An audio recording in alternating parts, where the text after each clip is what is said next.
Have you ever heard the story about the Ohio McDonald's that had the best tasting burgers in the entire state? This was back in 1998. People would drive for hours, lining up just for a taste. They all said the same thing. The meat was just addictive. It was so popular, it drew the attention of the state health department. An inspector decided to pay a surprise visit, showing up at 3 in the morning. He found the back door swinging open and the freezer unlocked. And what he found inside, well, it wasn't just beef. Hanging from the meat hooks, right next to the regular supplies, were 3 human bodies, completely drained of blood. It turned out the manager wasn't just ordering supplies. He was hunting for them on the nearby highway, targeting hitchhikers.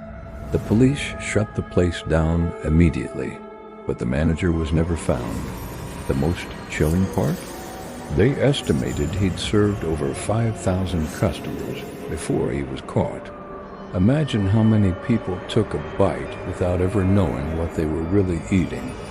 Now, let's head to a McDonald's in Oregon.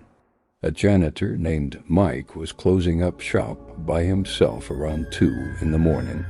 He was just mopping the lobby floor when he happened to glance out the front window. Sitting on the bench right outside was the famous Ronald McDonald statue. Mike didn't think too much of it at first. He figured he'd just been so busy during the dinner rush that he hadn't noticed it. He looked down to rinse his mop in the bucket. But as the water swirled, a cold realization washed over him. He remembered an email from corporate. All the clown statues had been ordered removed from this location 3 years ago. That bench was supposed to be empty. Mike froze, mop handle clenched in his hand. He slowly, hesitantly lifted his head to look back at the window. The bench was empty now, but the clown wasn't gone.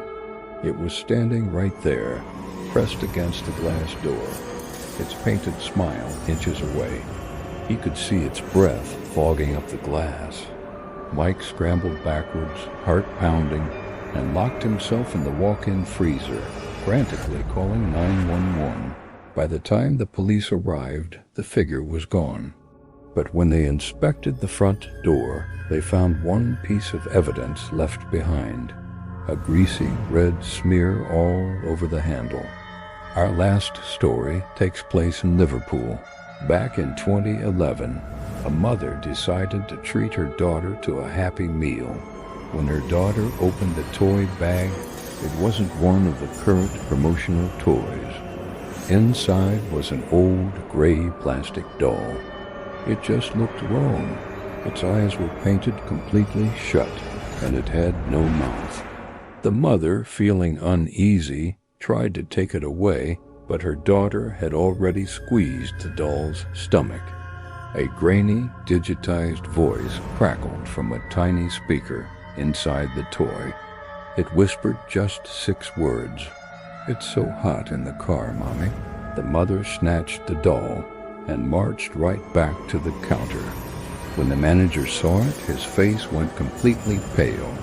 He explained that this was a prototype made 15 years ago.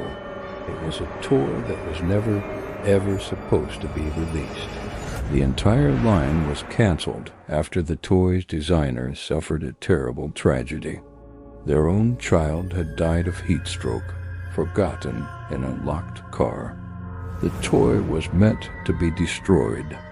No one had any idea how a single prototype ended up in a sealed Happy Meal bag more than a decade later. Sleep well tonight.